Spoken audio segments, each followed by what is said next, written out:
कोल्हापूर हातकणंगले लोकसभा 2024 यंदा कोण उघडणार दिल्लीचे खासदार?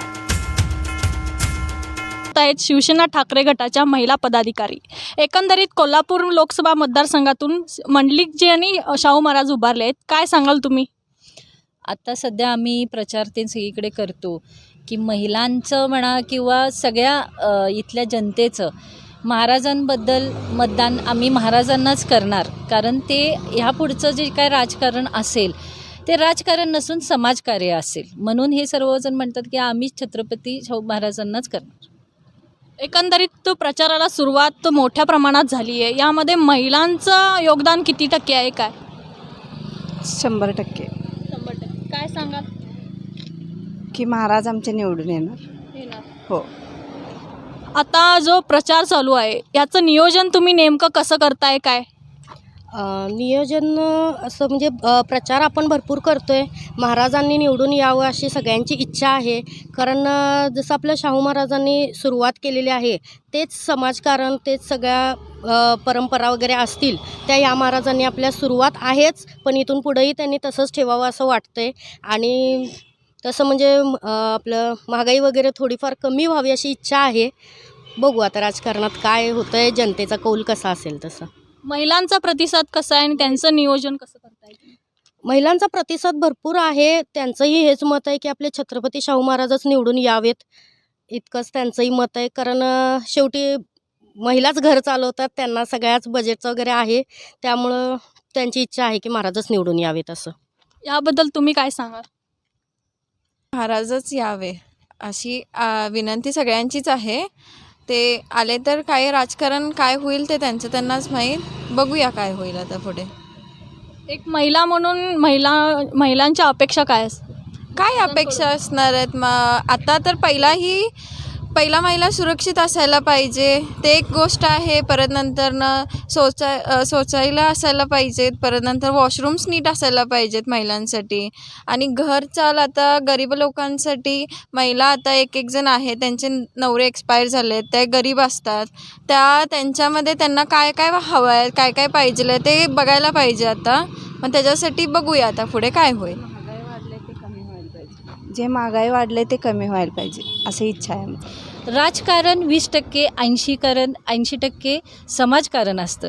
त्यामुळं हे सगळं वातावरण आमच्या महाराजांच्या बाजूनच झालं आहे आदित्यसाहेब येऊन गेल्यावर.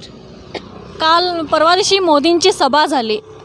मोठ्या प्रमाणात तिथेही गर्दी दिसून आली. महिलांचंही उपस्थिती जास्त प्रमाणात होती. काय फरक पडतो काय? त्या गर्दीला काही अर्थ नाही आहे मला असं वाटतंय. कारण ते कसं असते की बाबा पैसे देऊन आणणारी लोकं आहेत ती, आणि नुसतं पोस्टरबाजी किंवा नुसतं हे असं आहे तसं आहे म्हणणारी ही लोकं आहेत. ह्यांनी पैसे देऊनच ही माणसं आणलेली आहेत. कारण आत्तापर्यंत भाजपचे जेवढे सभा झालेले आहेत प्रत्येक वेळी हे पैसे देऊन आणलेले आहेत. आणि प्रत्येक व्हिडिओ आलेला आहे की त्यांना बाहेर पण ते सोडत नव्हते. ते जे काय लोक आलेली होती ज्यावेळी त्यांना जायचं होतं परत त्यावेळी त्यांना लोकांना सोडलेलं पण नाही आहे. आणि हे नुसते त्याचा काय एवढा फरक पडणार नाही, म्हणजे फरक पडणारच नाही आहे. हे काय भाड्याने आणलेली लोकं असतात. त्यामुळं मोदींबद्दल काय सांगाल? मोदींना तर काय ते नुसतं जे काय बोलतात ते रेटून बोलतात. खोटं जे रेटूनच बोलत असतात कायमच असतं. आणि पोस्टरबाजीमध्ये त्यांनी जे काय केले, नुसतं पोस्टरबाजीमध्ये त्यांनी जे काय पैसे घालवलेत, जनतेचा पैसा त्यांनी लुबाडलेला आहे. जनतेचे पैसे घेऊन त्यांनी आमच्यावर आणि कर्ज वाढवलेलं आहे. जे काँग्रेसच्या काळात कर्ज होतं आपल्या भारतावर त्याच्यापेक्षा दुपटीनं आता प्रत्येक माणसावर 1-1.5 लाखाचं कर्ज आता झालेलं आहे. त्यामुळं आम्हाला तर काय मोदींबद्दल खरंच नको आहेत. ते महिला आमच्या सुरक्षित नाही आहे. ज्यावेळी आमचे उद्धवसाहेब मुख्यमंत्री होते त्यावेळी आमची महिला रस्त्यावर सहज फिरू शकत होती. कारण आता महिला सुरक्षा नाही आहे त्यांची. कोणी कुठंही येते, गोळी मारून जाते, फेसबुकला लाईव्ह करतायत सगळीजणं. म्हणजे हे मारामारीचा दांडा हे चालूच झालेला आहे. त्यामुळे भीती कुणाचीच नाही आहे त्यांना. आत्तापर्यंत आमच्या साहेबांनी जे काय काम केलं उद्धव साहेबांनी ते खरोखर म्हणजे ते प्रत्येक वेळी 5 मुख्यमंत्रीच्या ह्याच्यात लाईनमध्ये येत होते. म्हणजे त्यांनी एवढं समाजकार्य केलं. खरं हे मोदी आम्हाला खरोखर नको आहे. ह्यावेळी अब की बार मोदी सरकार को भगाव हे आमचं आहे. शाहू महाराजांच्या होणाऱ्या विजयाबद्दल काय सांगा? म्हणजे सुरक्षितता वाढेल महिलांची, थोडंसं म्हणजे घरच्या काय गरजू वस्तू असतात त्याही थोड्याशा कमी होतील असं 100% आम्हाला खात्री आहे. महिलांना सुरक्षितता वाढेल.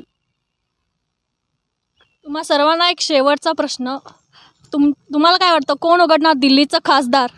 छत्रपती शाहू महाराज. आता आपल्यासोबत होत्या शिवसेना ठाकरे गटाच्या महिला पदाधिकारी. ह्यांच्या मते शाहू महाराज हे दिल्लीचं खासदार उघडणार असं म्हणतायत. तर 4 जूनला आपल्याला समजेलच कोण उघडणार दिल्लीचं खासदार. कॅमेरामन नाज अत्तरसोबत अमृता पवार, माझा महाराष्ट्र, कोल्हापूर.